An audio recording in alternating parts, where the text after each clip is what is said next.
Bismillahirrahmanirrahim. Chers étudiants, nous avons commencé cette séance d'aujourd'hui dans laquelle il y aura une partie de cours et une partie de TD. Donc, à la barakatillah, on va essayer de commencer. Je reviens à mon cours, donc le cours sur la construction du signal. Donc, on a dit que à partir d'un signal peut-être analogique, donc parce que le signal, ça peut être d'une nature numérique ou discrétiser l'origine, ou il est de nature analogique, mais pour le traiter, donc soit sur un DSP, soit sur un ordinateur, on est obligé de faire l'échantillonnage. Donc l'échantillonnage, c'est discrétiser le temps en respectant bien sûr la condition de Shannon. Bien sûr, après, donc comme on va voir dans le TD, après avoir numérisé le signal, peut-être que nous allons essayer de reconstruire le signal analogique à partir des échantillons discrètes. Et bien sûr, quel est le procédé? Est-ce qu'on va reconstruire le signal tel qu'il est? Est-ce qu'on va perdre de l'information? C'est ce qu'on va essayer de voir avec la reconstruction. Donc, on a échantillonné un signal x de t. J'espère que vous voyez mon écran. Donc, x de t. On respecte le théorème de Shannon. Théorème de Shannon, qu'est-ce qu'elle dit? Elle veut que la fréquence d'échantillonnage FE soit au moins 2 F max. Donc, on peut utiliser 2 F max, c'est ce qu'on appelle la fréquence de Nyquist, ou bien une fréquence supérieure. On va voir que lorsqu'on augmente FE, on aura beaucoup d'échantillons, donc il va prendre beaucoup d'espace mémoire ou bien beaucoup la bande passante, mais bien sûr, la qualité va être bonne. Parfois, on met de la balance. La qualité de construction, la qualité d'échantillonnage et la taille du fichier, la taille des données qu'on va générer. Donc, il faut le mettre dans les balances et voir qu'est-ce qu'on va perdre et qu'est-ce qu'on va gagner si on augmente FE ou bien si on diminue FE. On va voir aussi ce problème lorsqu'on va essayer de parler de la quantification. Donc, la condition de Shannon, vous le connaissez maintenant. Donc, la question, comment fait-on pour reconstruire x de t à partir des échantillons obtenus? Peut-on régénérer le signal analogique? C'est ça la question, donc la construction.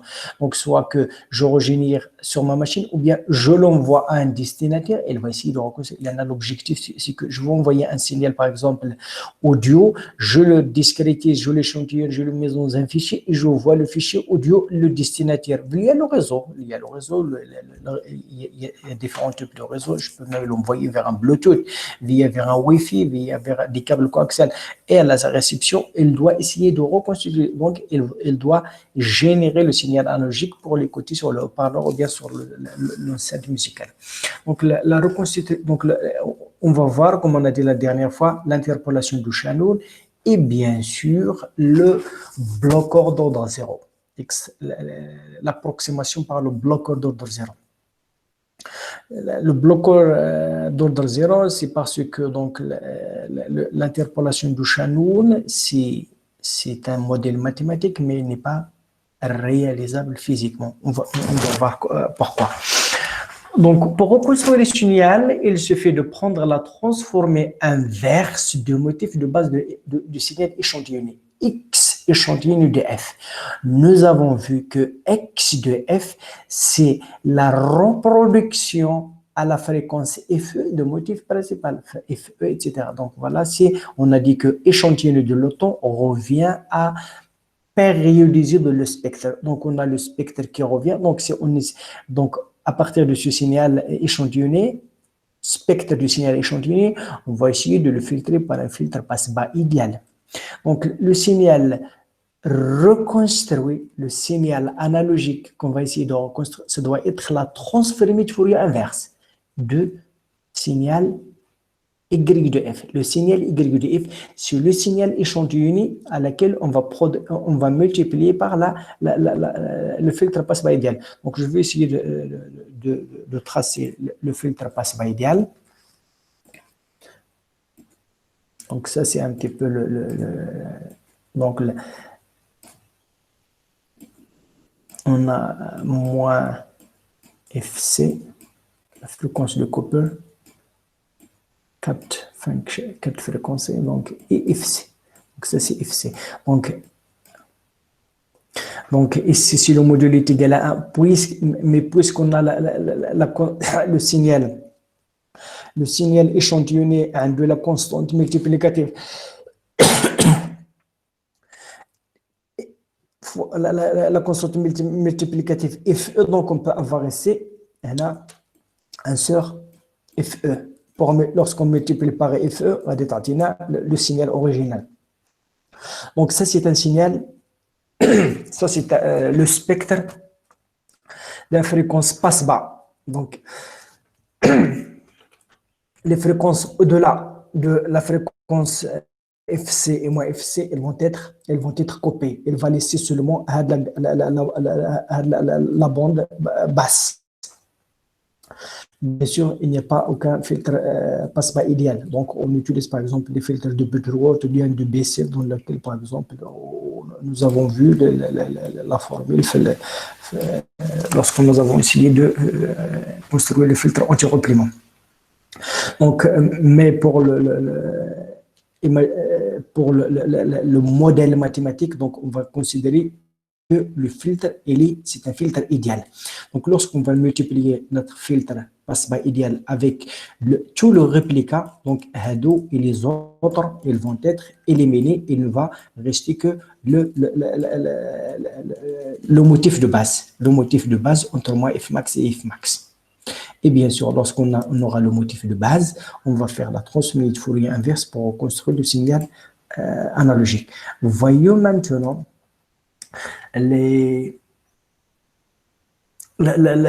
je vais essayer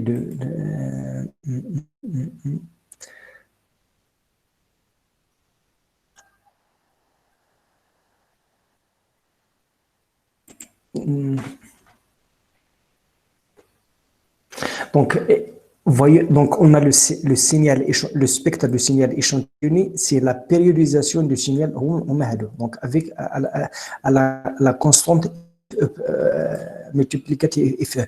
Le signal reconstruit, c'est un petit peu, donc on a YF, c'est X, donc ça doit être la transformation, donc on a ici le produit simple. Le produit simple, on a dit que lorsqu'on va faire la transformée de Fourier inverse, elle va nous donner exactement le produit de convolution. Donc ça, c'est le signal échantillonné, on l'a vu au début. Et donc ça, c'est la transformée de Fourier inverse, donc de la fonction porte. Donc c'est ce qu'on appelle le sinus cardinal. Donc on peut, par exemple, multiplier C par FE, qu'on a le sinus cardinal. Donc, le sinus cardinal, comme on va le voir, si ce n'est pas causal. On va voir qu'est-ce que la causalité. Donc, le signal reconstruit, c'est ça. Et donc, ça nous donne toutes ces multiplications. La formule d'interpolation montre que l'on peut reconstruire exactement le signal x de t point par point en ajoutant la contribution d'une infinité. Une infinité de signes, les sinus cardinales, centrés en NTE. Donc, par exemple, ça c'est en rouge, c'est le sinus cardinal avec le centré, et donc sur le point 0, centré sur TE, centré sur DTE, etc. Point par une infinité, donc point primaire, d'amplitude, et les points secondaires. Donc, si on regarde sur le mot le rouge, c'est le sinus cardinal. C'est un petit peu la transformée de Fourier inverse de la fonction porte, c'est la fonction sinus cardinal. Si j'essaie de le tracer, c'est exactement la courbe rouge. Donc, je vais essayer de le tracer, même si je n'arrive pas. Donc, on aura... Ça, c'est la courbe rouge. Donc, ici, c'est A moins T et TE. Donc, on voit que cette réponse impulsionnelle de notre filtre, le filtre passe-bas idéal, c'est pas causal. Qu'est-ce que la causalité? La causalité, je l'avais dit au premier séance, on va le voir dans le troisième chapitre, que un système causal, c'est un système dans lequel la réponse, la sortie, c'est la réponse. La sortie est une conséquence de l'excitation à l'entrée. On a par exemple, je ne sais pas si il y a quelqu'un qui va un petit peu rentrer, je veux ignorer. Est-ce qu'il y a quelqu'un qui essaie oui, il y a quelqu'un qui essaie de joindre à nous. Je reviens pour ma diapo. Donc, j'ai dit qu'un système, ce n'est que une boîte noire. Donc, une boîte noire dans laquelle on a l'entrée, supposons que c'est x de t. Donc, il va être caractérisé par la réponse impulsionnelle et sa transformée de Fourier qu'on appelle la fonction transfert H. H de f ou la H de z. H de f. H de f. Et la sortie, c'est y de puisque même si on écrit y de t, c'est dans le cas continu. Voilà, on peut même, après échantillonnage, on peut parler de H de n et x de n. On a H de n, la réponse impulsionnelle discrète, et y de n. Pour les systèmes linéaires invariants de le temps, ce qu'on appelle les LIT, linéaires discrets invariants de le temps, invariant, donc dans le temps, donc la réponse, la sortie ou la réponse, y de n est égale à la convolution à x de n qui est convolue avec h de n.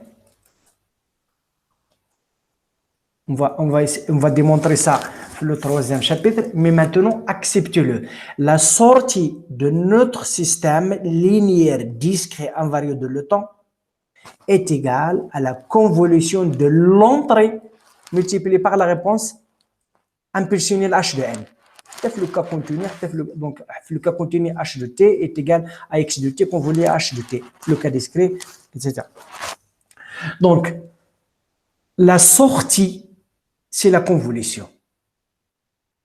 La con est égale par définition, la convolution est égale, la sommation de k est égale moins l'infini, n est égal à x de n convolé à h de n est égal aussi à h de n convolé parce qu'il est commutatif. K de moins l'infini jusqu'à plus l'infini de h de k qui multiplie, on a la multiplication simple, x de n moins k. Donc ça c'est je veux essayer de quelque part. Ignorer. Donc je veux essayer de si vous voyez toujours mon écran, si vous voyez toujours mon écran, donc je vais essayer d'écrire ici. Arrière-plan, donc on a y de n est égal à x de n convolé, ça c'est la convolution, à h de n.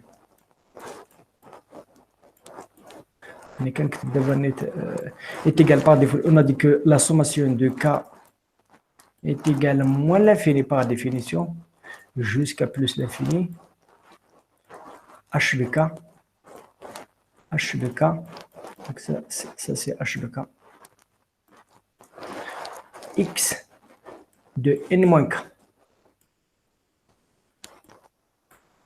Nous allons voir qu'il y aura deux types de filtres. Là, on parle de filtre ou bien de système. Les filtres à réponse impulsionnelle finie ref, réponse impulsionnelle finie, et réponse impulsionnelle infinie. Donc, la réponse, le système à réponse impulsionnelle finie, c'est un système dans lequel le support de la réponse impulsionnelle est fini. Par exemple, derrière h de, par exemple, de moins 1, moins 2, moins 1, 0 et 1. Donc, et les autres, donc, elles ne sont pas nulles, par exemple, et les autres, elles sont nulles. Les autres, donc, la réponse impulsionnelle finie. Réponse impulsionnelle finie dans lequel le support est nul. Donc, par exemple, il décroît, mais il n'est jamais, il se peut qu'elle soit même sinusoïdale. Donc, il ne s'annule jamais. Donc, c'est ça la différence. D'abord, donc, imaginons que notre réponse impulsionnelle, elle est finie. Donc, je vais effacer ceci. Donc, parce que je veux me concentrer sur la réponse impulsionnelle finie. Supposons que mon filtre, parce que je dis que ce qui m'a amené vers ceci, la transformée de Fourier inverse de la fonction porte. La fonction porte, le filtre passe-bas idéal. Donc, supposons maintenant que dans notre cas, on a H fait trois composantes. On a H de 0 pour comprendre le cas où H de moins 1 et H de 1. ها وحده الأخرى وها الثالثة يمكن يكون بحال يمكن ما دونك عندي H de moins 1 H هنا moins 1 هنا 0 et هنا 1. Et les autres, ils sont nuls. Et c'est un filtre à réponse impulsionnelle finie, mais il est de cette forme. Pour vous dire que ce filtre est non causal. Donc, si je vais écrire cette expression,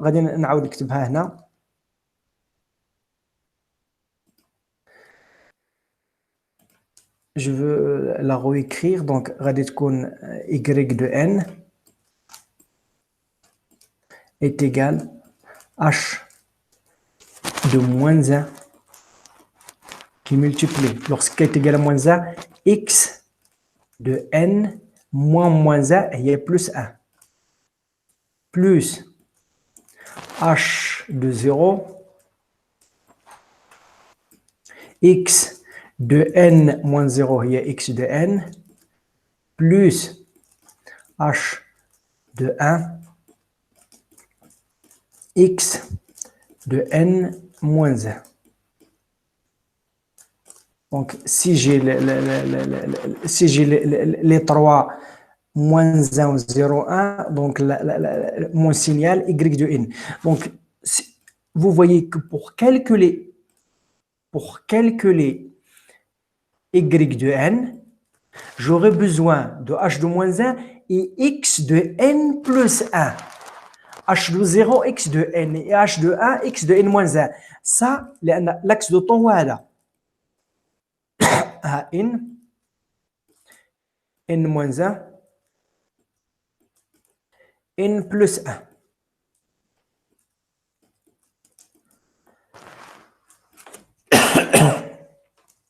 Donc, pour calculer y à l'instant n, j'aurai besoin, c'est une constante. C'est une constante, j'ai besoin de l'entrée n plus 1.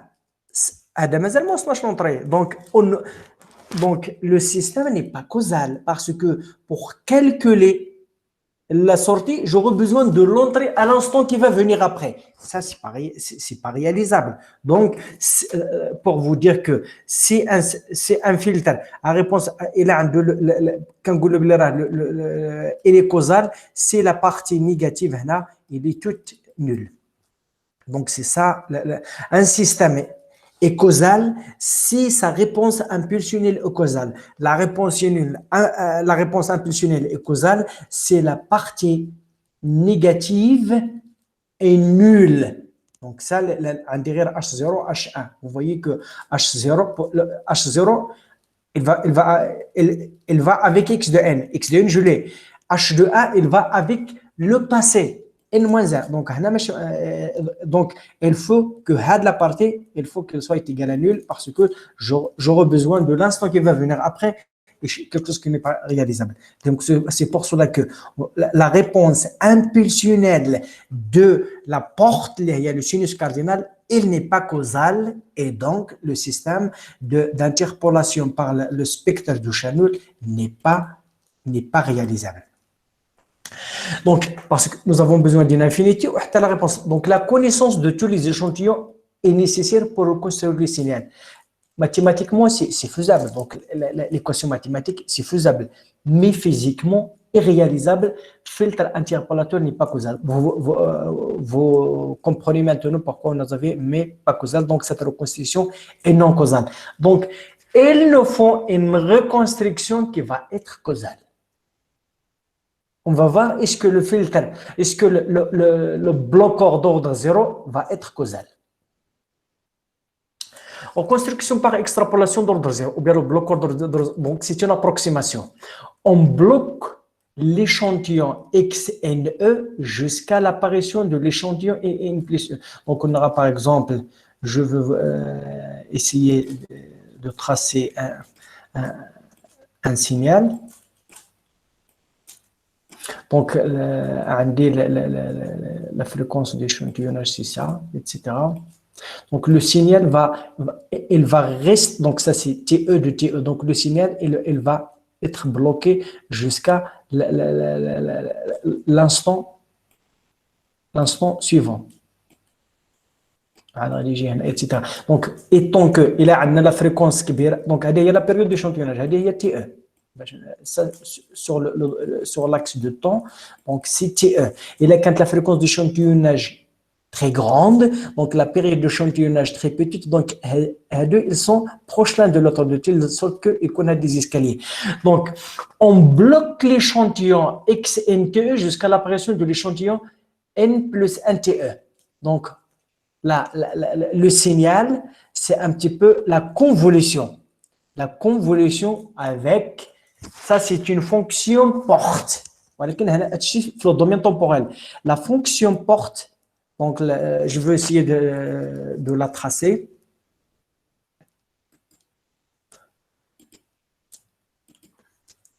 Je veux essayer de la tracer. Donc, la fonction porte. La fonction porte, elle est décalée. Vous voyez qu'elle est décalée. Donc, la fonction porte. Donc, on a moins TE, tel TE, donc on a la période TE, donc entre moins TE sur 2 jusqu'à TE sur 2. Donc, ça, c'est dans le domaine temporel. On a les échantillons. Donc, lorsque je la décale, je veux essayer d'utiliser une autre. Donc, elle est décalée, donc vous voyez qu'il va être, non, c'est pas comme ça, c'est plutôt comme ça. Donc, on a 0, on a TE. Vous voyez que en rouge, on a la partie négative, donc elle n'est pas causale. Ou maintenant, elle est, on a la partie positive, elle est causale. Donc, la fonction porte, donc c'est ça, donc en fréquence, le spectre du signal échantillonné multiplié par la fonction sinus cardinal avec le shift. Donc, le shift en bleu, c'est en rouge que nous avons décalé par TE sur 2. Donc, le shift, un déphasage. Le shift, le décalage temporel, qui a un déphasage de la fréquence. C'est le déphasage exponentiel moins G.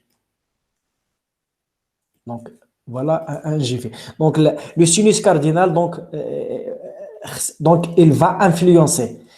Maintenant, la réponse impulsionnelle, elle est causale. Voilà qu'on a dit qu'on l'effet le spectre. Ça dépend de le terme. Est-ce que est-ce qu'on aura le spectre qui va être altéré ou pas. Le spectre XR obtenu par le bloqueur d'ordre 0 est celui du signal échantillonné pondéré par de la fonction, le spectre le sinus cardinal. Donc vous voyez qu'il y a une dualité entre la fonction porte, le spectre et la fonction cardinale de le temps, ou bien la fonction porte de l'OTAN, ça c'est la fonction porte de l'OTAN, et bien sûr son spectre, il y a le sinus cardinal de la fréquence. Donc la reconstruction par la méthode est une reconstruction causale. Vous connaissez pourquoi il est causal. Donc voilà, il n'y a pas de partie négative. Voyons maintenant le spectre.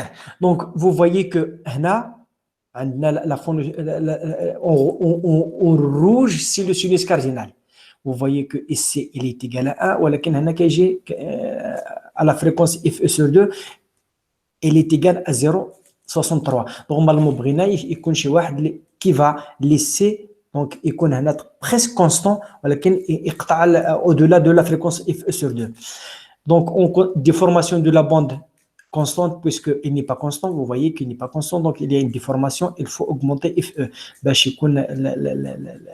Pour باش يكون هذا يكون presque stable هذا FE تكون كبيرة. Donc présence de composante haute fréquence. Cas général, donc d'une façon générale, donc on l'avait construit par le bloqueur d'ordre 0 de la fonction porte, voilà que nous avons shifté. D'une façon générale, on peut reconstruire le signal à partir des échantillons en cherchant un filtre de la réponse impulsionnelle et H de T. Il faut que H de T soit une réponse impulsionnelle causale. Donc, le signal reconstruit, c'est le signal échantillonné comme voulu avec la fonction, la réponse impulsionnelle du filtre. Et bien sûr, la formule que nous avons vue pour le sinus cardinal, elle est aussi vérifiable pour le filtre dont la réponse est H. Le problème consiste donc à trouver un filtre qui atténue les distorsions, donc à la réponse fréquentielle la plus constante possible dans la bande, la fréquence presque constante et maximale, et bien sûr, il faut qu'il coupe au-delà de la fréquence, et bien sûr, la plus faible possible au-delà, donc il faut qu'il coupe au-delà de cette fréquence. Donc, c'est un petit peu... Donc, la condition de Shannon garantit au mieux possible la non-perte d'information. Pratiquement, il y a des distorsions fréquentielles dont le signal échantillonné est reconstruit. Bien sûr, lorsqu'on reconstruit, on ne reconstruit pas parfaitement le signal original. Parfois, l'œil est insensible à quelques distorsions. Lorsqu'on écoute le téléphone, il y a par exemple, on essaye le signal n'est pas parfaitement parce qu'il y a la distorsion, mais quand même, on essaye de faire les conversions. Donc, des précautions sont à prendre afin que le signal échantillonné et le signal à partir des échantillons soient le plus fidèles possible au signal original. Ça veut dire qu'il n'est pas exactement égal. Le plus fidèle possible. Donc, il faut faire le choix de la fréquence maximale. On a dit que parfois, le signal n'est pas même à bande limitée. Il faut limiter les hautes fréquences. La fréquence de Cooper anti-réplément.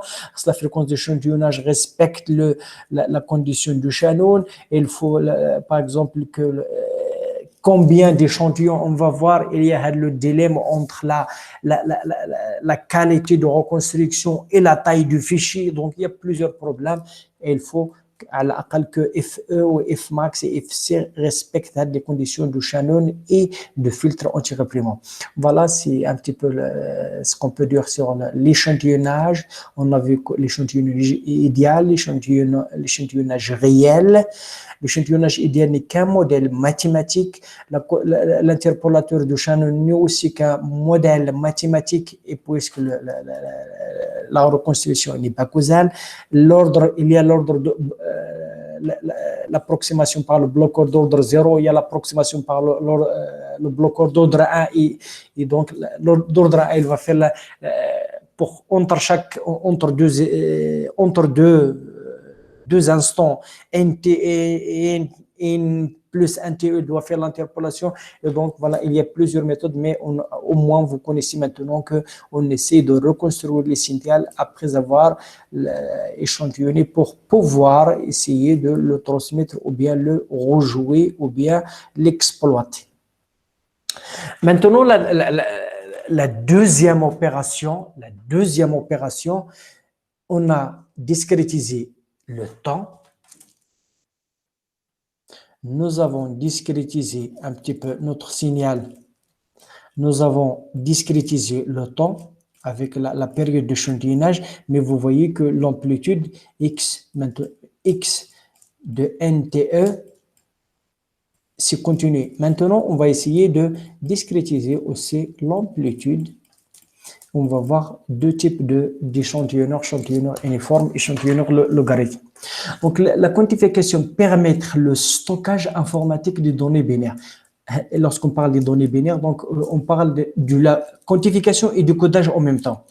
Consiste à remplacer chaque valeur du signal échantillonné XE de T, donc le signal, par une autre valeur que du X, qui est égale à une valeur XN. La plus proche de X choisie selon une certaine loi, qui est la loi uniforme, la loi A et la loi mu, qui est trois lois. On va voir lorsqu'il y a la quantification uniforme, le pas il est constant, et la loi A et la loi mu, ce sont le pas il est un petit peu adaptatif. Donc, plus le nombre de valeurs numériques possibles est élevé, le nombre de valeurs possibles est élevé. Ça veut dire que l'amplitude, on va la diviser à un ensemble de valeurs très grand. Plus le nombre de valeurs numériques possibles, plus la valeur discrète sera proche de la valeur instantanée. Le signal quantifié sera donc plus fidèle à l'original. On vient de parler sur le signal reconstruit sera fidèle à l'original. Lorsque nous avons parlé de la période d'échantillonnage et la fréquence d'échantillonnage. Aussi, maintenant, sur la quantification. Donc, et si vous voyez que nous avons, normalement, l'axe, ça doit être à la verticale. L'axe, c'est vertical. Il y a les amplitudes. On a l'amplitude xn plus 1. Par exemple, un signal codé sur 8 bits, il va prendre 255 valeurs. 8 bits, c'est 255. Un bit, 2 valeurs. 2 bits, 4 valeurs. 3 bits, 8 valeurs. 4 bits, 16 valeurs, etc., etc. Donc, chaque fois on a n bits, on aura 2 à la puissance n valeurs. Sur 16 bits, on passe à 65 536 valeurs possibles. Assez énorme. Et donc, l'erreur sera la plus petite. On utilise généralement un nombre de pas de compte étant une puissance de 2. Voilà. Ce qui concerne la valeur de codage facilement en binaire. Donc, lorsqu'on a une valeur, on va lui affecter soit xn, soit xn plus 1, soit dépend de est-ce qu'il est proche à xn ou bien est-ce qu'il est proche à n plus 1. Si la valeur de x moins xn est inférieure à x moins xn plus 1, donc on va affecter à la valeur de quantification, c'est xn. Sinon, c'est la valeur xn plus 1. Si elle tombe au milieu, on peut affecter l'un ou l'autre. Et donc, c'est ça la quantification. Donc, vous voyez que dans ce cas, le pas de quantification est le même. Donc, je parle déjà de le quantificateur uniforme. Il existe deux types de quantification linéaire ou bien la quantification uniforme et la quantification logarithmique, quantification linéaire. Donc, le pas, il dépend du niveau du signal. Prenons par exemple, commençons par la quantification uniforme. Si tous les intervalles xn ou xn-1, vous voyez xn, xn au vert, en même longueur, la quantification est dite uniforme et la constante définie par la différence entre xn moins xn moins 1 ou xn moins 1 moins xn, puisque nous avons pris la valeur absolue, c'est le même, est appelé le pas de quantification. Ici, on a le même pas de quantification. Donc, on a c'est le même pas qu'ici et ici. Donc, voilà, on parle de pas de... etc. Jusqu'à ici.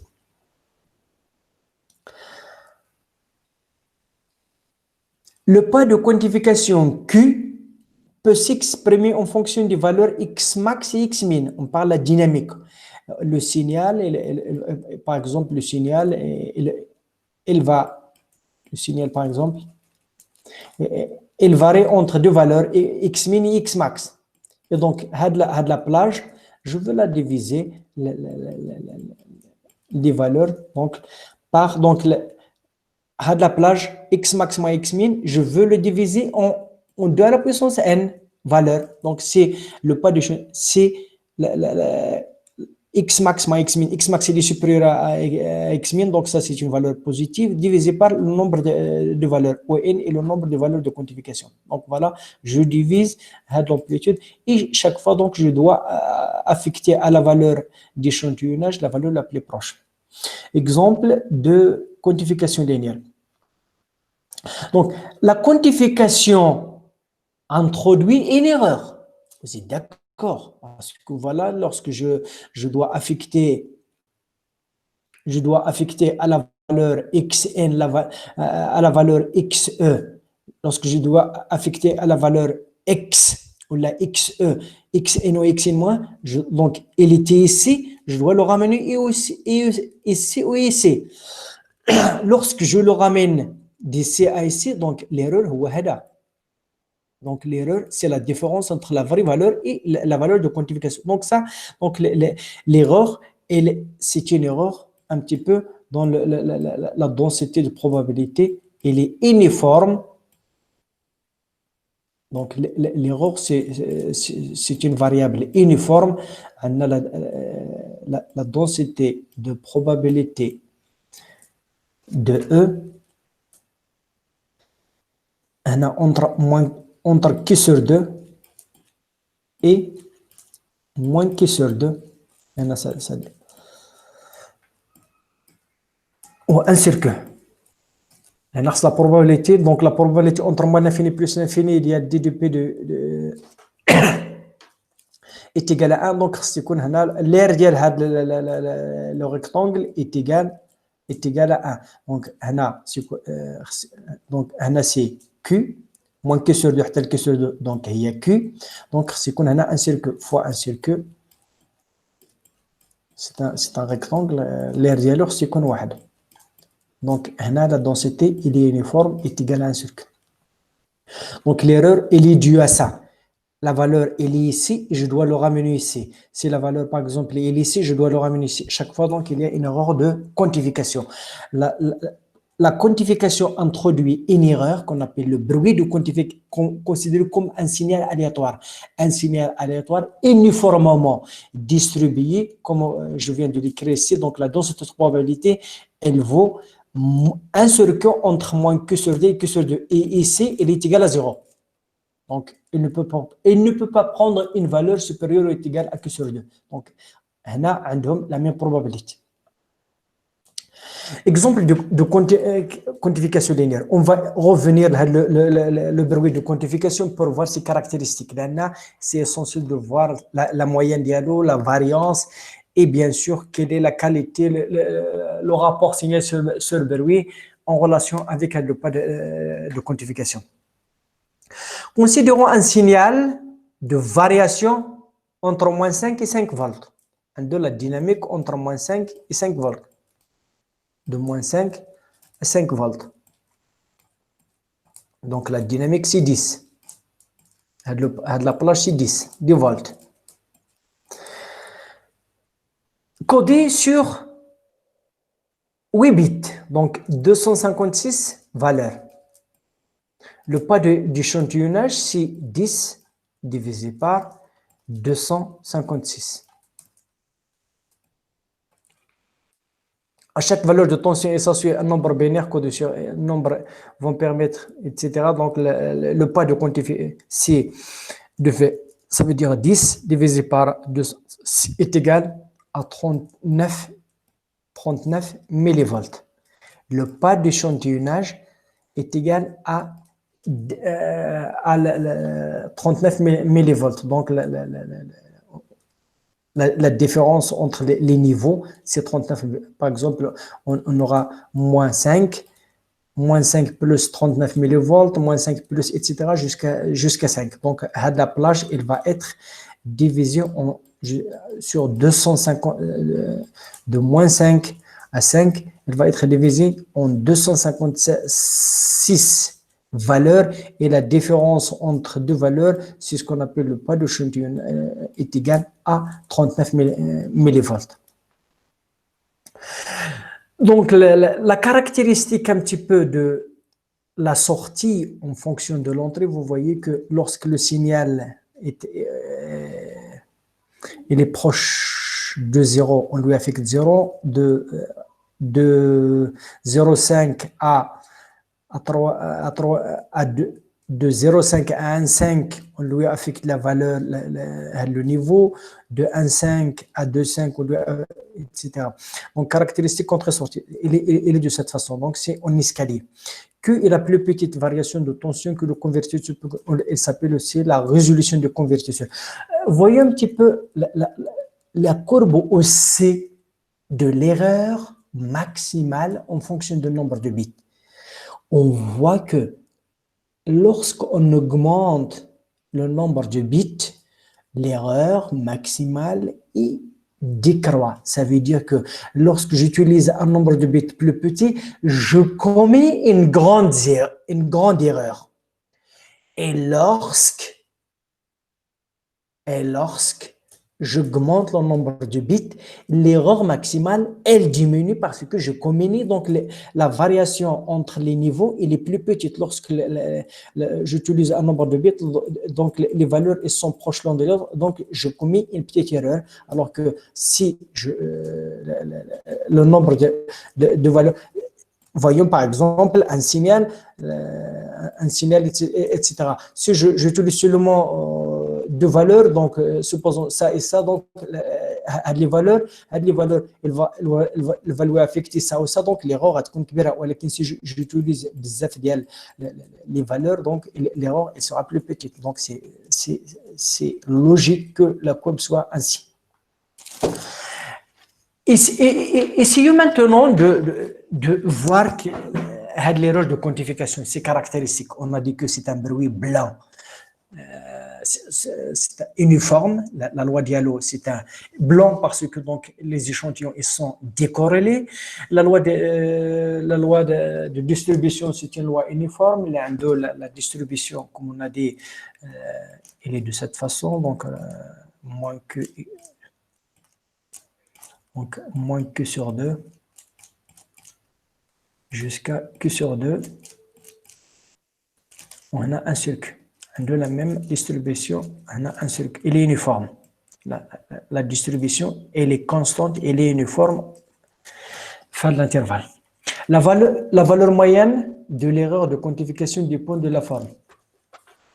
Cette quantification est généralement faite par convergence analogique, donc il est possible de régler la composante continue analogique de façon à annuler cette valeur, cette erreur moyenne. Dans tous les cas, donc si je veux calculer un petit peu la moyenne, l'espérance, ou bien la moyenne est égale l'intégrale entre moins l'infini jusqu'à plus l'infini d'IL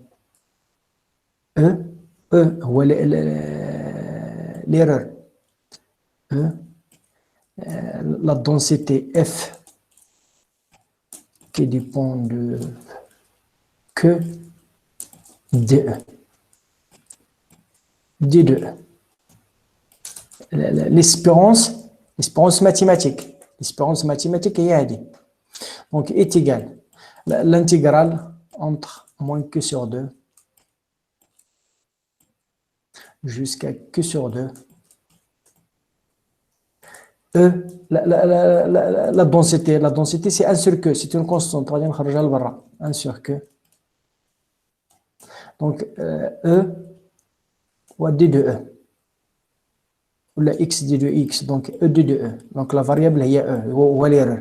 Donc, la constante, c'est Donc 1 sur Q. La primitive de ED de E, c'est E carré sur 2. On a un jure entre moins Q sur 2 et Q sur 2. Et Q sur 2 est égal à 1 sur 2 Q. Lorsque donc غادي تكون Q carré sur 4 moins lorsque donc moins عاوتاني Q carré sur 4 Q carré sur 4 moins Q carré est égal exactement la valeur 0, donc la moyenne est égale à 0.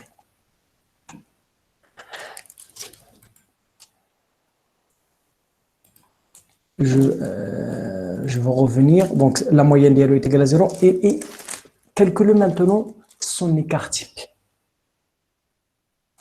L'écart type de notre variable.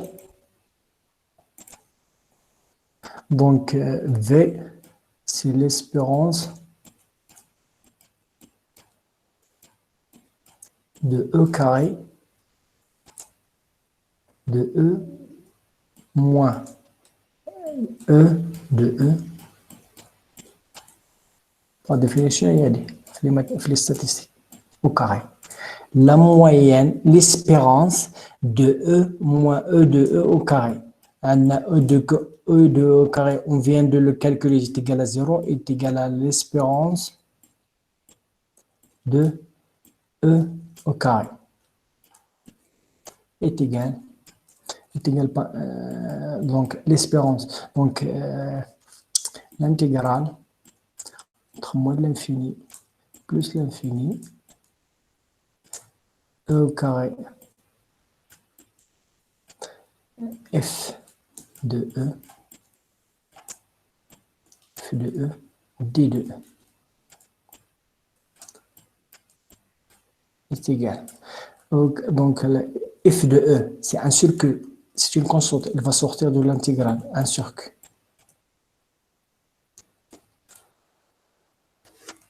La primitive de E au carré, donc 1 sur 3, 1 sur 3, donc E à la puissance 3. Je n'arrive pas à écrire avec le clavier, à la souris de cette façon. Q sur 2 et moins Q sur 2. Donc, est égal à 1 sur 3Q. Donc,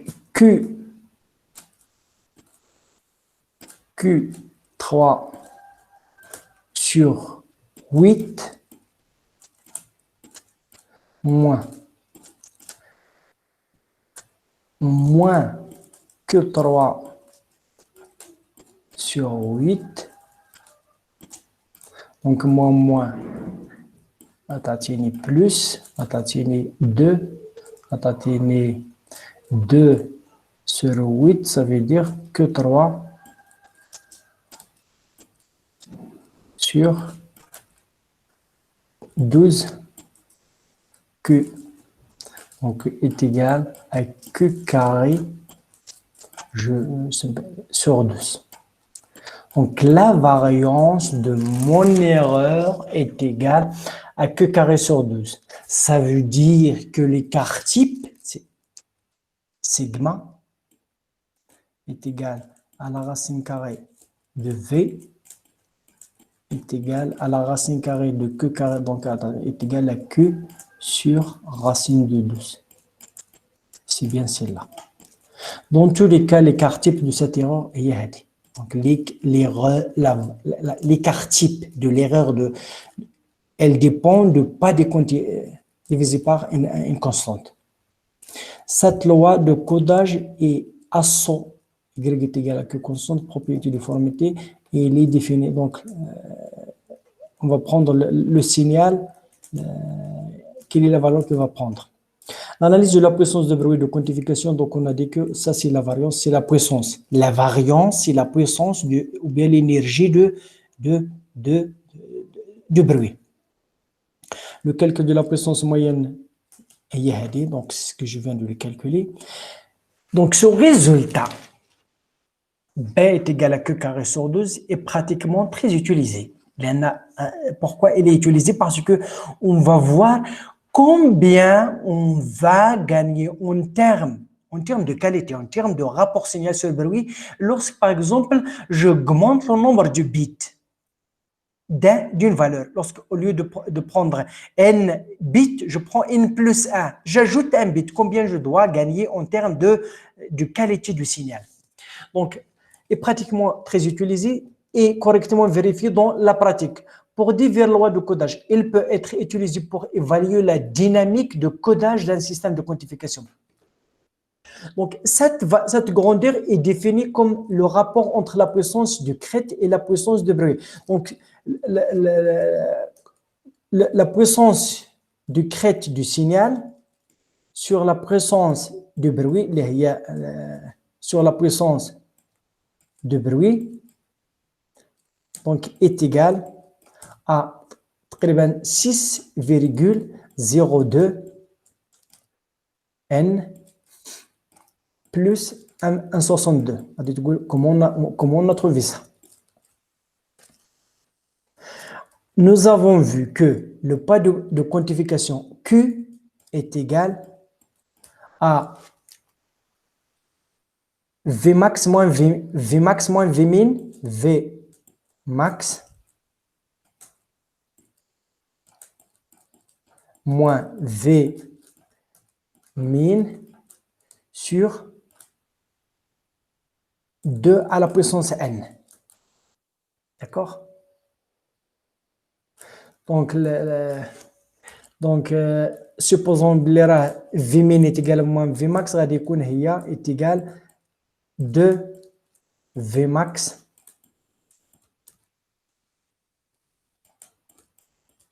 sur 2 à la puissance n. 2 à la puissance n. Et donc, on a la puissance de bruit, on vient de le calculer, est égal à Q carré sur 12. Et donc, la puissance maximale, donc la PC de la puissance du signal, la puissance de crête est égale la puissance égale à Vmax. Donc, tout calcul fait, on a V PC sur la puissance de bruit et je fais le log pour avoir en décibels, c'est dire 10 log à base 10. À base 10 qui a atteint cette expression. Donc, l'exponentielle de la puissance 10 qui a atteint donc une formule de cette façon. Donc, qu'est-ce qu'il nous renseigne cette expression? Que si j'augmente n b1, n, ça veut dire n est égal à n plus 1, j'ajoute un bit, le rapport signal sur bruit, il va être augmenté par 6, je gagne 6 décibels. Donc, cette relation est très utile. Elle permet de définir le nombre de bits de codage n en fonction de l'amplitude du signal qui doit être correctement codé. On faisait appel au repliement spectral de l'échantillonnage qui agit sur le bruit, tout comme sur les signaux, tout comme sur le bruit. On justifie le fait que cette puissance de bruit est uniformément répartie entre la fréquence f sur d et f sur d. En effet, le bruit n'étant pas a priori lié à la fréquence de l'échantillonnage, donc le bruit est lié à la quantification. Le repliement de toutes les périodisations à kf du spectre égalise la puissance de bruit. Donc, ce qu'il faut retenir que si j'augmente le nombre de bits par 1, je gagne 6 décibels en termes de qualité. Donc, si n est égal à n plus 1, il y a plus 6,02 décibels. Donc, ça, c'est un petit peu pour la quantification uniforme. Mais les signaux, par exemple, le signal de la parole en téléphonie, il ne varie pas, donc ce n'est pas un signal stationnaire. Vous allez me dire, mais qu'est-ce qu'un système, un signal stationnaire? Parce que la classification des signaux, quels sont les signaux déterministes, les signaux aléatoires, les signaux aléatoires, quels sont les signaux aléatoires stationnaires, les signaux aléatoires non stationnaires. Un signal aléatoire stationnaire, c'est un signal un petit peu dont les caractéristiques, par exemple, elles sont constantes. Il ne dépend pas de temps. Par contre, un signal non stationnaire, je veux essayer de tracer un signal.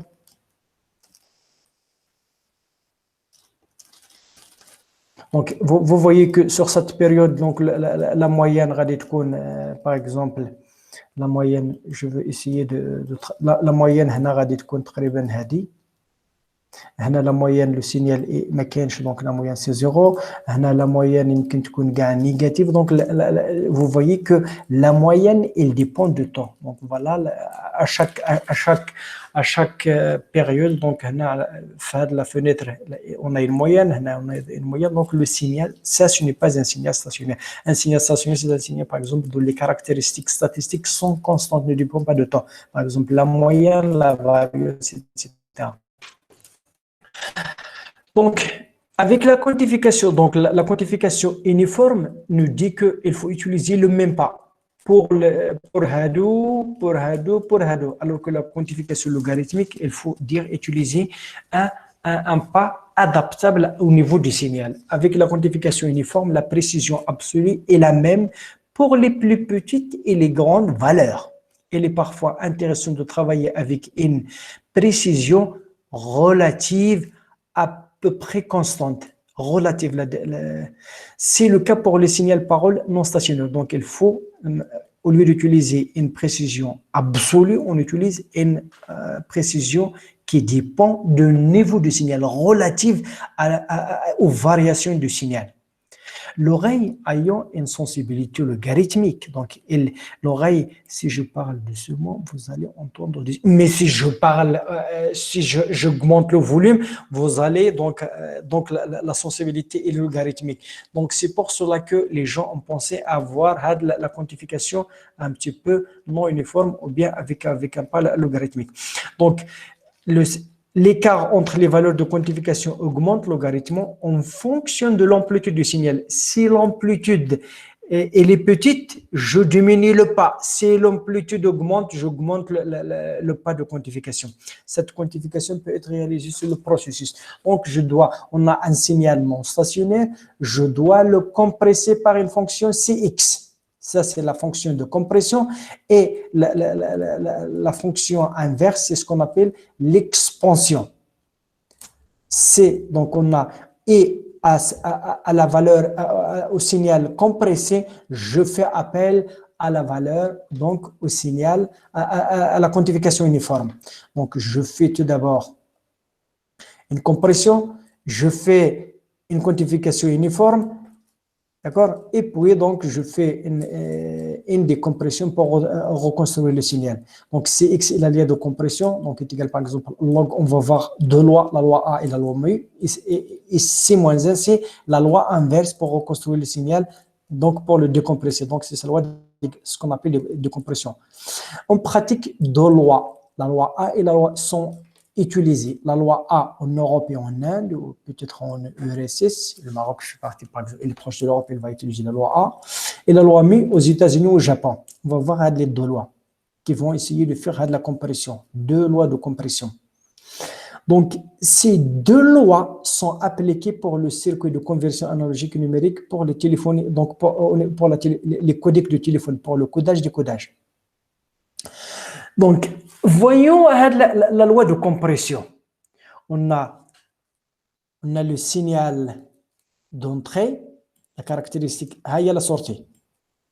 Vous voyez donc, si le signal varie peu, donc les variations de S, elles sont trop grandes. Si le signal varie grand, donc les variations de la sortie, elles sont un petit peu très petites. Donc voilà, pour augmenter, pour s'adapter au niveau de signal, si les variations du signal sont trop petites, j'augmente, je fais l'expansion, et si les variations sont grandes, donc je fais l'expansion. pré-traitement des valeurs de conservation. Les faibles amplitudes sont amplifiées, comme ici. Donc, vous voyez, delta E, il me donne un delta S très grand. Et pour les valeurs un petit peu assez grandes, donc les variations un petit peu petites, ou favorisées par rapport aux fortes valeurs. Les fortes valeurs, vous voyez que lorsque j'ai une forte valeur, donc les variations de S, elles sont un petit peu petites, donc par rapport à ceux qui sont, donc la loi de compression logarithmique. Donc le signal, donc lorsque le niveau de signal, fin de la zone, il est faible, et c'est fort, c'est faible. Donc, lorsque le signal est faible, donc je dois diminuer, par exemple, le pas de quantification. Lorsque le signal est très grand, j'augmente le pas de quantification. Donc, le pas de quantification dépend de l'amplitude du signal. Donc, erreur de quantification est non constante. Donc, tout à l'heure, nous avons parlé de la loi uniforme. Donc, ici, c'est non constante. Donc, les deux lois, donc, elles sont connues en littérature. Donc, la loi A et la loi mu. Donc, soit M, le signal compresseur, et MC, le signal compressé. Donc, le signal X, c'est le M sur M max, et Y, c'est MC sur le MC max. Donc, la loi A, utilisée en Europe, est XERSS. Donc, on a, si la valeur du signal est inférieure à 1 sur A, pour la loi A, on utilise quelque chose, ça c'est une constante, donc quelque chose qui est linéaire. Y est égal à une fonction qui dépend de X. C'est par exemple, donc 1 sur A, donc on va utiliser quelque chose de linéaire. Si X est compris entre 1 sur A et 1, on aura une fonction d'expansion. Et bien sûr, donc toujours, ça dépend de A, donc un autre A, une autre valeur de A. Donc ici, donc la valeur la plus normalisée pour A, utilisée c'est A est égal à 87,6. Donc vous voyez qu'on a ici deux formules. Ça dépend du niveau de X. Si le X est très petit, donc on utilise la compression. Donc, pour la loi mu utilisée aux États-Unis ou au Japon, on a ceci. Donc, mu, il est normalisé à 255. Donc, normalement, lorsque mu est égal à 0, il n'y a pas aucune compression. Mais lorsque mu augmente, donc on a je peux tracer la valeur de mu. Donc, avant, mu est égal à 0. Et bien sûr, pour les autres, lorsque mu augmente, donc on aura comme ça. Donc voilà, les valeurs lorsque x est petit, donc elles sont augmentées. Alors que par rapport à lorsque x, donc retenez toujours cette image en tête. Donc la valeur de A utilisée, c'est 87,6 et la valeur de mu normalisée, c'est 255 utilisée aux États-Unis ou au Japon. Donc, pour MATLAB, vous pouvez tracer de la fonction par MATLAB. Donc, la loi mu, donc mu est égal à 255 et n est égal à 1 plus mu. Donc, voilà, je l'avais tracé. Elle est de cette façon. Donc, la dernière phase, c'est un petit peu la représentation. Vous avez vu le codage des entiers, le codage les codages des flottes en virgule flottante pour les signaux lorsqu'on a les valeurs quantifiées, donc il faut le traduire. Donc on représente les nombres à l'aide des chiffres binaires, donc les bits, qui peuvent prendre deux valeurs 0 et 1, supposé dans la suite que nous disposons de une bit pour représenter une valeur nombre entier. Donc là, on a les bits, donc le nombre de bits de 0 jusqu'à Donc, la valeur est égale à cette expression. C'est A0 plus A1 fois 2 plus A2 fois 2 fois 4 plus A3 fois 8, etc. Donc, échelle des valeurs représentent. Donc, n peut prendre les valeurs de 0 jusqu'à 2n moins 1. Bien sûr, s'ils sont signés, on utilise un bit pour le signe. Bien sûr, mais pour le non signé, si on utilise 8 bits, on peut utiliser les valeurs de 0 jusqu'à 255.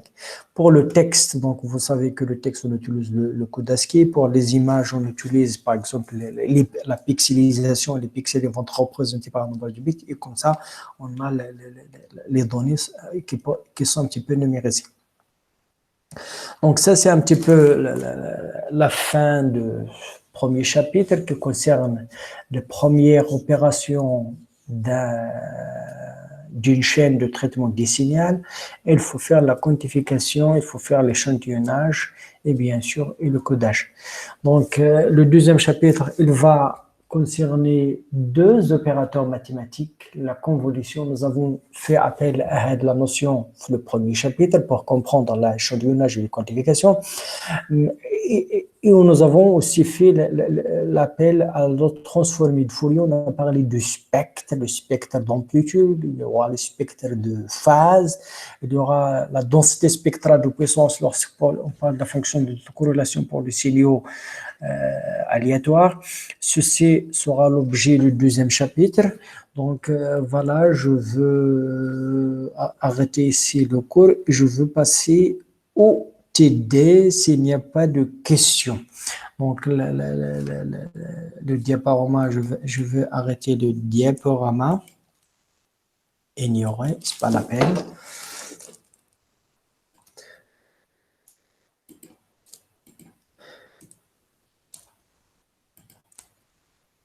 Est-ce que vous voyez toujours mon écran? Si oui,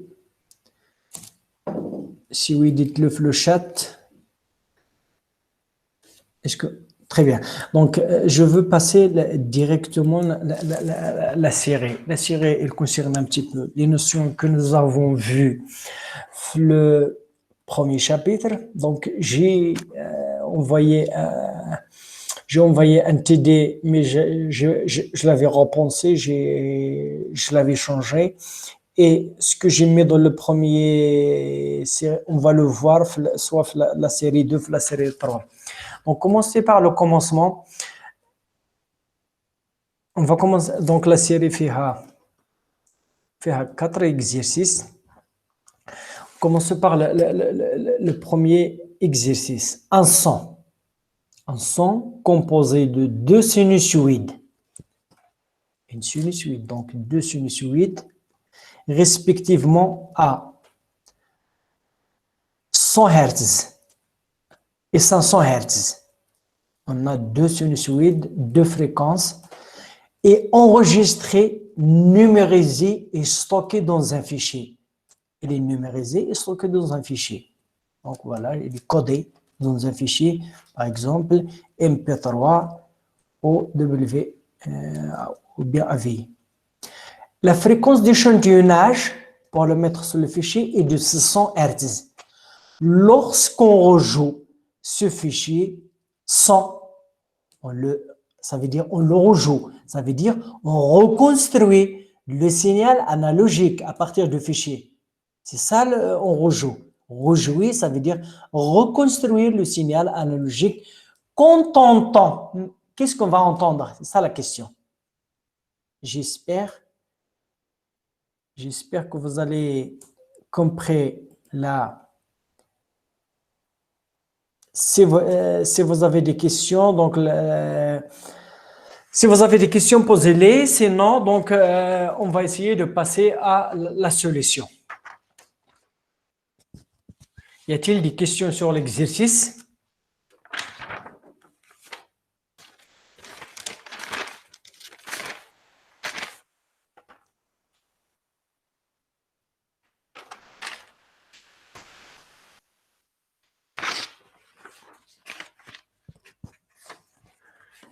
Is there some question?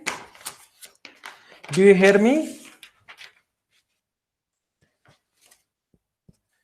Dear student, do you hear me?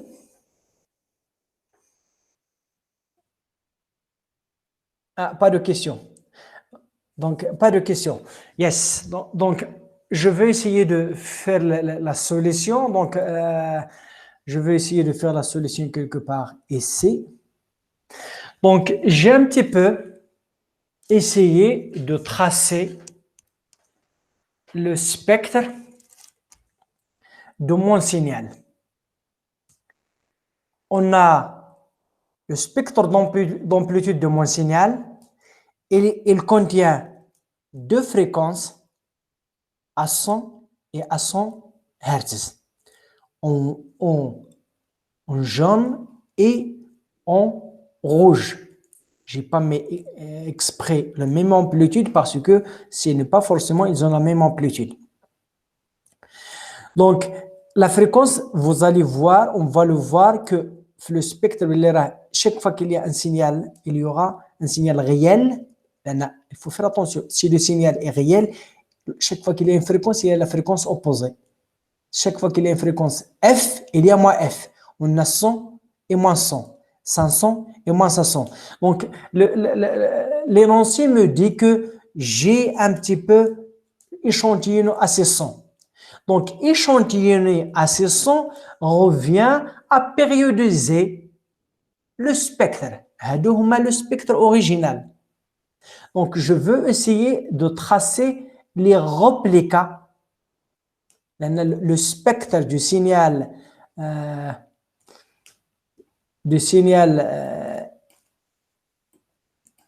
échantillonné XE de F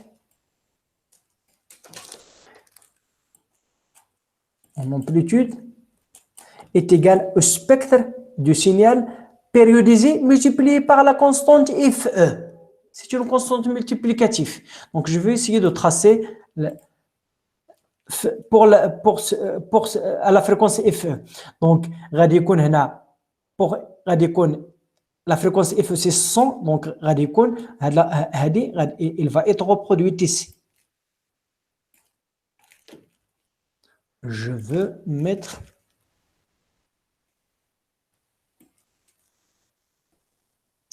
Hadi, donc c'est 100 plus 500, donc il va être ici.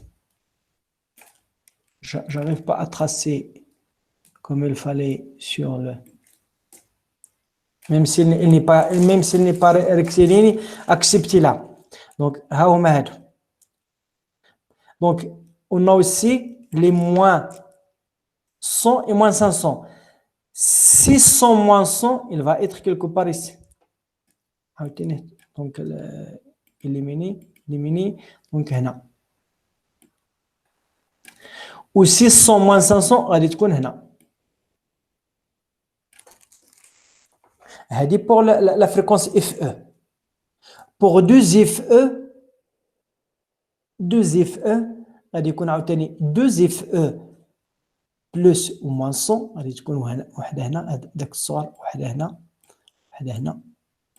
et 2FE plus ou moins 500 ça veut dire 1700 200 300 400 500 500 600 700 غادي تكون هذه و 1200 moins 500 ça veut dire 700 غادي تكون بحال هذه عاوتاني هنا في moins 600 plus ou moins غادي تكون هذه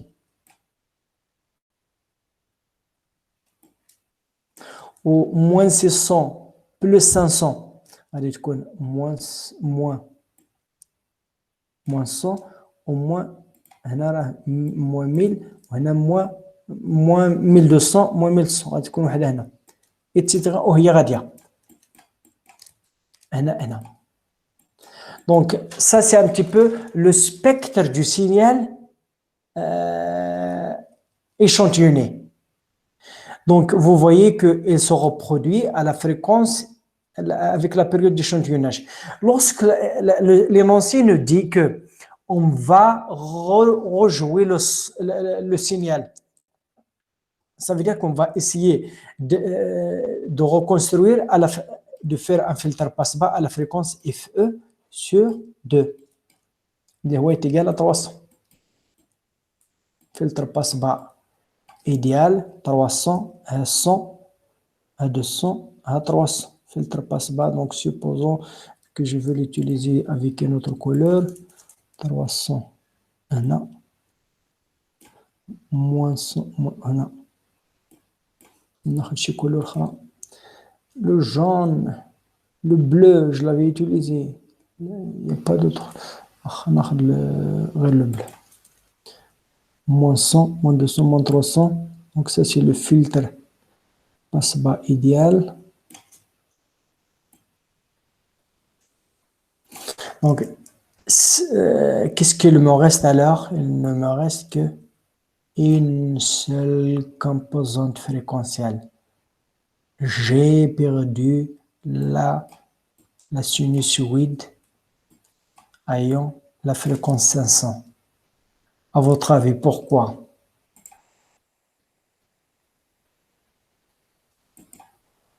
Pourquoi j'ai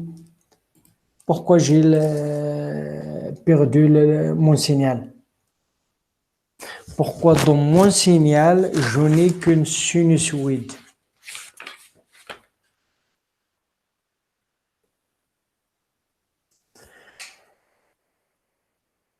Parce que, tout simplement, je n'ai pas respecté la condition de Shannon.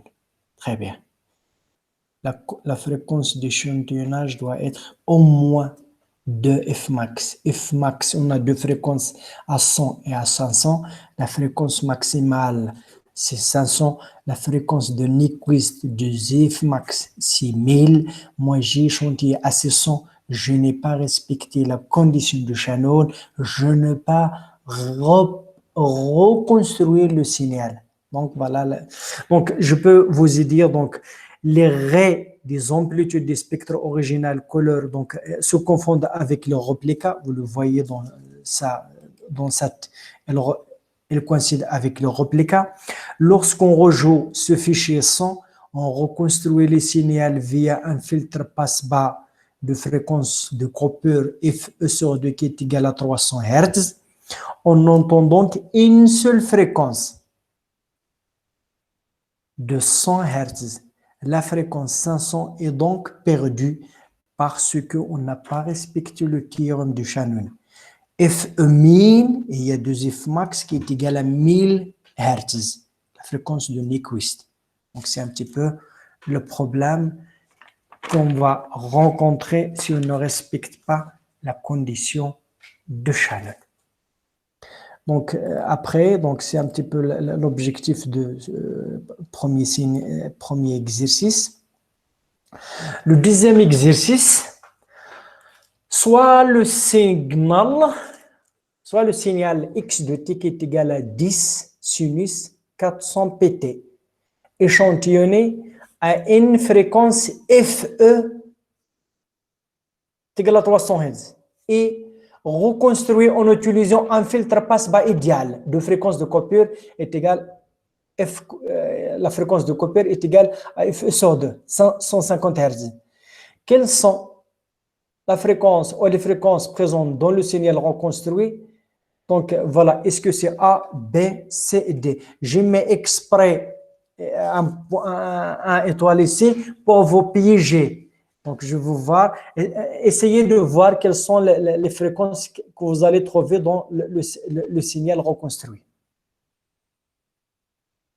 Donc, on a le signal.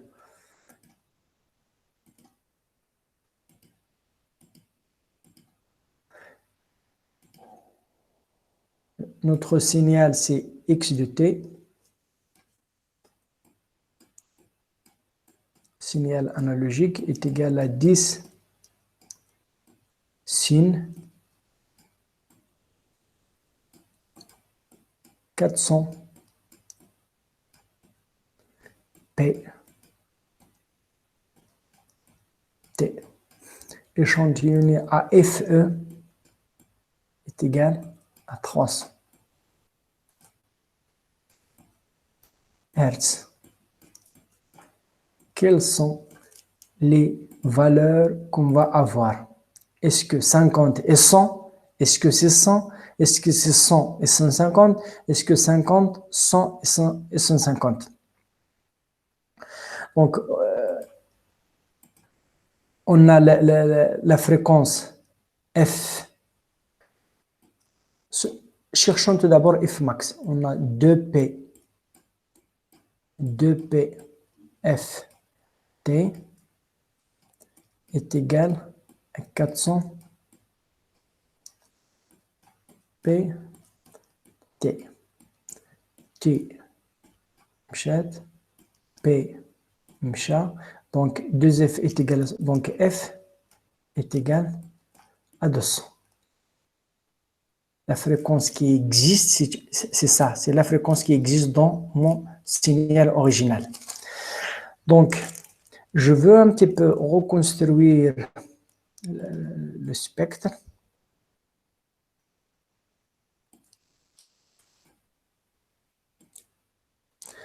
Donc, on a dit 100,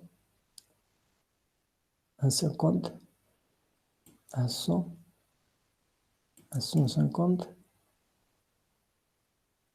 à 200. On aura même à moins 200. Je veux essayer de tracer j'ai une fréquence ici, j'ai une fréquence ici, à 200 et moins 200.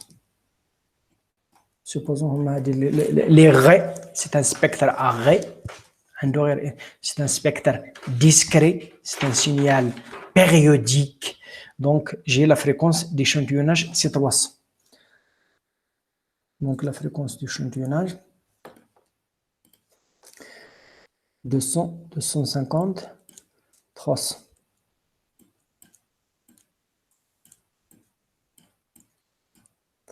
Donc, le spectre,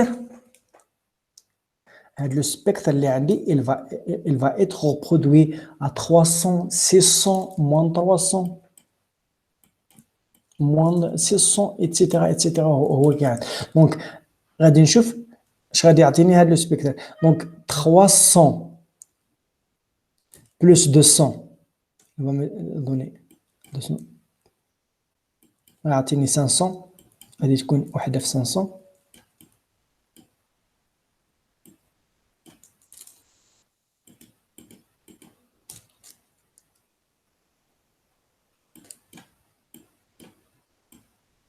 وحده في 500 هي لو ريبليكا ديال هادي. نشوف لو ريبليكا ديال هادي 300 moins 200 غادي تكون هي 100 غادي تكون وحده هنا نديروهم هنا بهادي.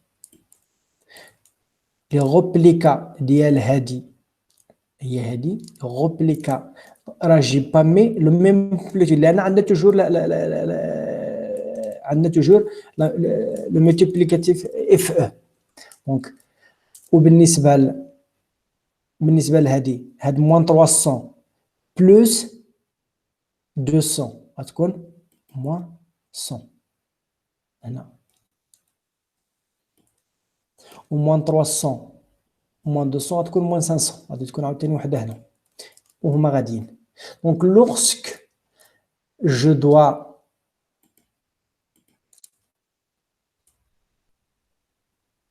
et reconstruire en utilisant un filtre passe-bas idéal de fréquence de Cooper F est égal à 150. Lorsque je veux reconstruire avec une fréquence de Cooper est égale à 150.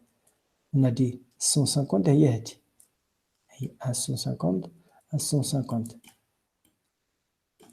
Non, c'est pas comme ça. Filtre passe-bas idéal.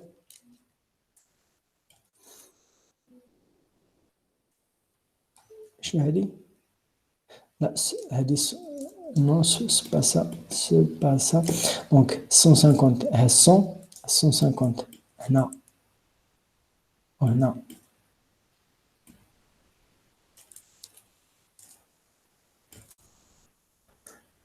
Donc je dois éliminer tout ceci, ce qui est entre moins 150 et 150. Donc vous voyez que la seule fréquence qui existe, c'est la fréquence à 100. Est-ce que 50 existe? Non. 100 existe, ou laquelle 150 n'existe pas, donc ça c'est faux. Est-ce que 100 existe, 150 n'existe pas? 100 existe, donc la vraie valeur, oui, exactement, c'est B qui est la bonne solution. Donc c'est la bonne solution. Donc puis on va passer à l'exercice 3 pour voir qu'est-ce qu'on peut dire de ces spectres. Chacun des trois figures ci-dessus, figure 1, figure A, figure B, figure C, réponse fréquentielle d'un filtre, représente soit le spectre d'amplitude,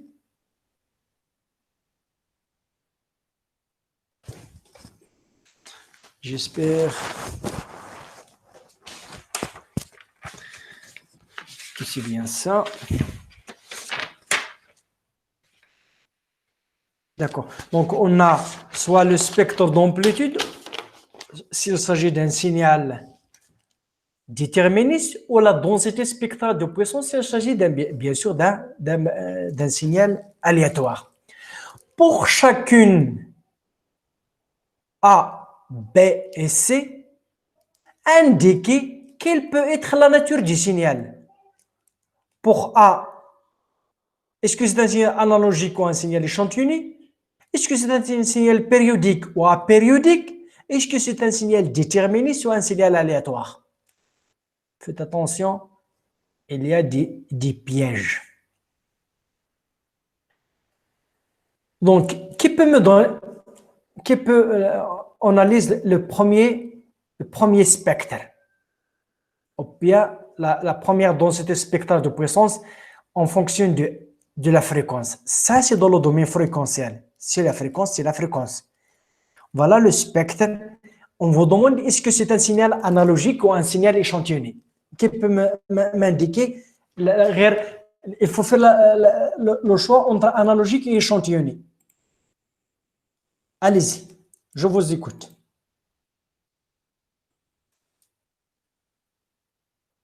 Analogique.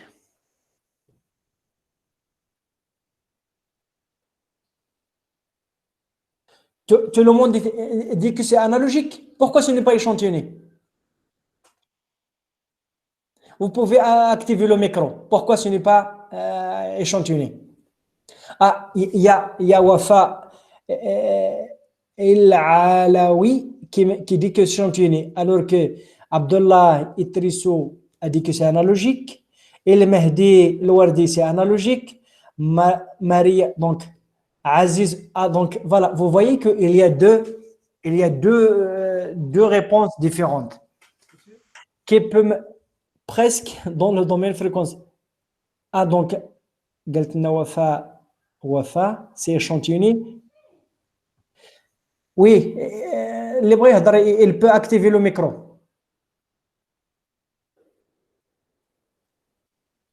Donc voilà, personne ne m'a بغى يهضر هكا كيديروا حتى في القسم كيخليوني غير انا نهضر. Donc je vais vous expliquer que c'est je veux revenir le spectre.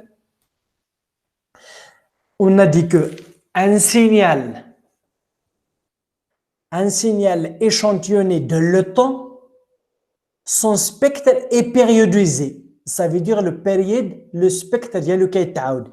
Est-ce que le spectre ديال هذا كيتعاود؟ Non. C'est un spectre à bande limitée ولكن ما كيتعاودش. إذن c'est un signal analogique. Vous allez comprendre après que celui-là c'est un signal échantillonné. Le spectre كيتعاود هو التعاود etc. Donc ça c'est أنا ما بغيتش نمثلو jusqu'à plus infini moins l'infini ولكن c'est le spectre كيتعاود. هذا c'est un signal échantillonné parce que son spectre il est périodique. Alors que celui-là, il n'est pas périodique. Donc, ça, c'est un signal analogique. Maintenant, est-ce que c'est un signal périodique ou apériodique? Je vous écoute.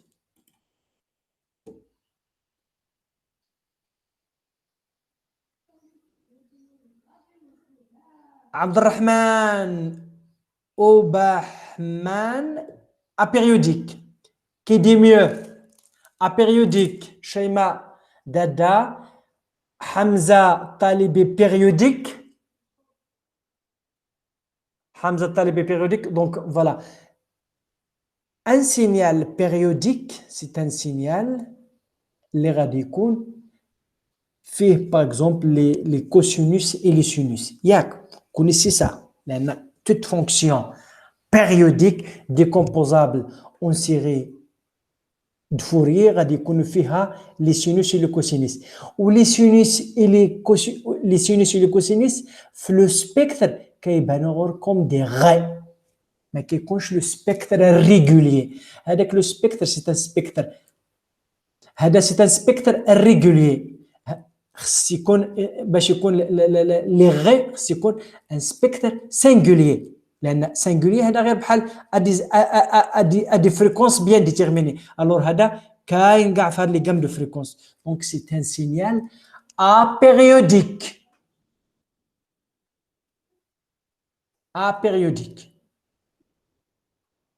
Wesh déterministe ou l'aléatoire, je vous le dis que c'est un signal, ça doit être un signal aléatoire. La plupart des signaux aléatoires qui qu'on a donc c'est un signal analogique, apériodique, aléatoire. Pour A. Pour B, est-ce que c'est un signal analogique ou échantillonné? Qu'est-ce que vous dites? Pour B. Pour B, est-ce que le spectre est périodique? Est-ce que le spectre est périodique?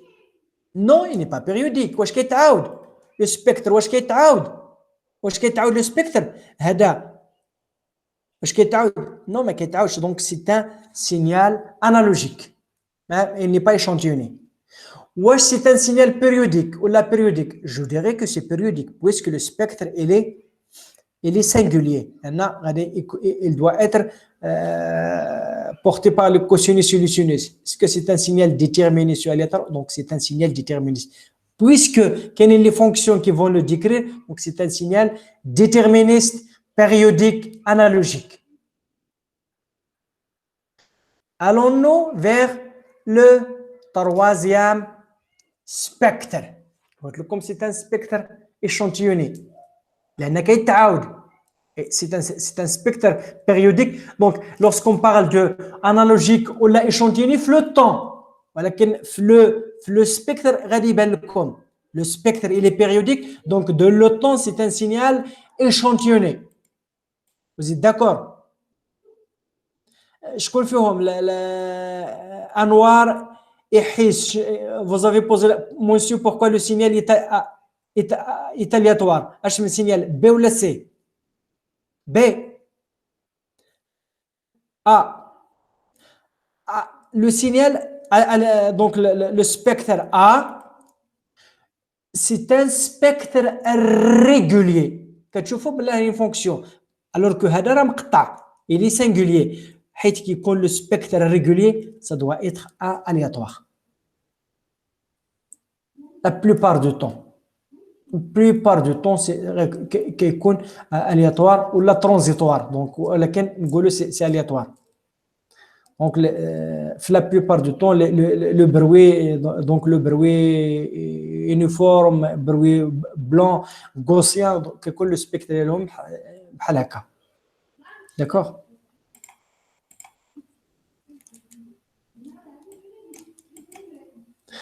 Donc, pour le troisième, le spectre est périodique, qui est donc le temps, un signal échantillonné. واش périodique ou la périodique? C'est un signal اللي كيتعاود نشوفوا غير le signal de base. حتى هو c'est un spectre régulier. Et d'un spectre régulier, mais il n'est pas porté par les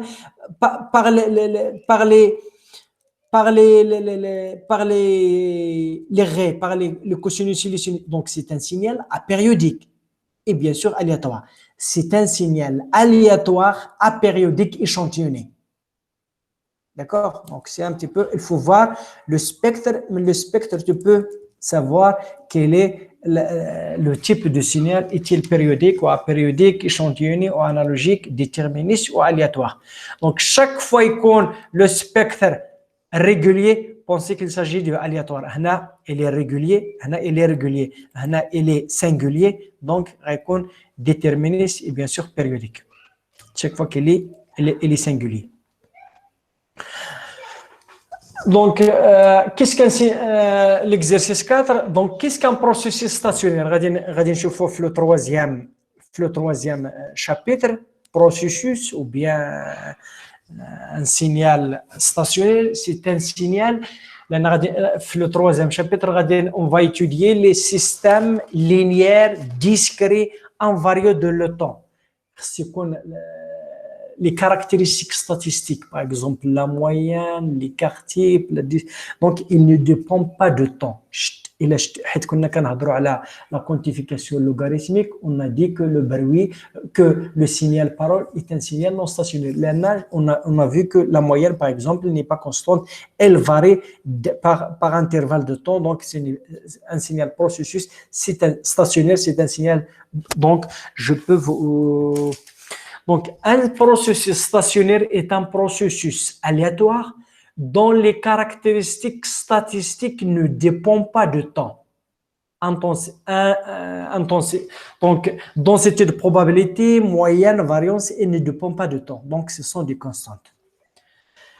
La deuxième question, qu'est-ce que la réponse impulsionnelle d'un filtre? هضرنا عليها pour comprendre l'échantillonnage, هضرنا عليها pour la reconstruction, on a parlé. Donc, on a dit que les systèmes linéaires invariés de le temps qui est l'objectif, donc c'est une boîte noire de l'entrée ou la sortie.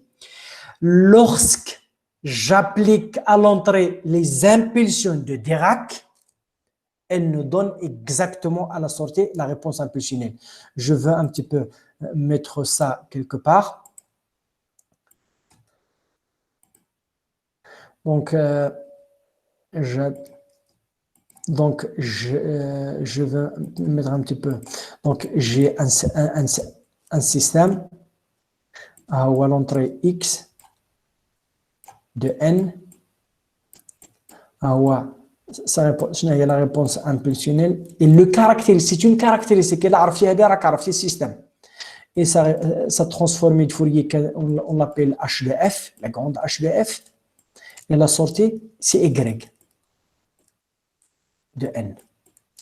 La réponse impulsionnelle, lorsque X de N est égal à delta de N, ce que je réponds Y de N est égal à H de N. C'est la sortie, donc la réponse impulsionnelle H, c'est la sortie lorsque j'applique à l'entrée l'impulsion de Dirac. Avec l'impulsion de Dirac, il est égal à 1 pour N est égal à 0. 0, c'est non. Les impulsions, c'est non. Donc ça, c'est l'impulsion de Dirac. Donc, il y a l'impulsion de Dirac. Donc, derrière l'impulsion à l'origine. Lorsque j'applique l'impulsion, ce que je récupère, et donc on qualifiait le filtre par un filtre à réponse impulsionnelle finie ou infinie. Sur le support de H est fini, donc quand on a une réponse impulsionnelle finie, si H le support de le qui fini, quel que soit NH de N n'est pas égal à 0, par exemple, mais on va voir le modèle AR, autorégressif, le modèle ARMA, autorégressif à moyen mobile, ce sont deux types de filtres à réponse impulsionnelle infinie. Et le filtre MA, moyen mobile, ou bien mauvais en anglais, moving average, c'est à réponse impulsionnelle finie. Donc, la réponse impulsionnelle, c'est ce que je récupère à la sortie de mon système, de mon filtre, lorsque j'applique à l'entrée le signal impulsion de Dirac. Donc ça, c'est la définition de la réponse impulsionnelle. Donc la réponse impulsionnelle d'un filtre est la réponse, ou bien la sortie, Y, c'est la sortie. Lorsque le signal d'entrée est l'impulsion de Dirac. Donc, je veux revenir la figure 2 ci-dessus représente 3 signaux temporels. Donc, le signal dans le temps. Ça, c'est le signal de le temps. Et le signal de le temps. On a 3 signaux de le domaine temporel. On a 3 spectres. On vous demande le domaine temporel, le domaine fréquentiel, ça c'est la fréquence, ça c'est le temps.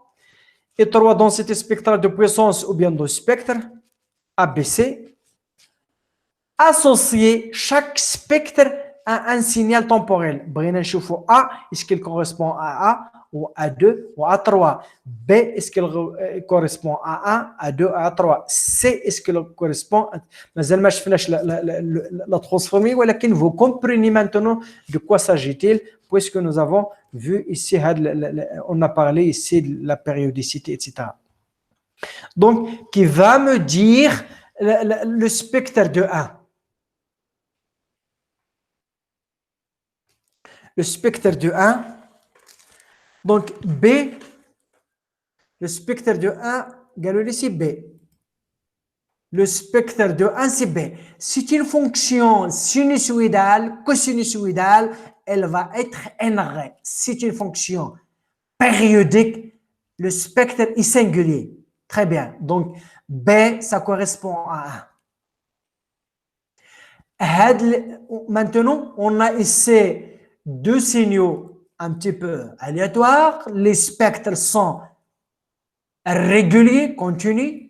هنا وهنا ولكن واحد فيهم عنده غير لي باس فريكونس واحد عنده حتى الفريكونس هنا كبار. Donc on doit faire 2 مع A ولا 2 مع C à votre avis. 2 ça va correspondre à quoi? 2C. 2C, je veux voir 2C.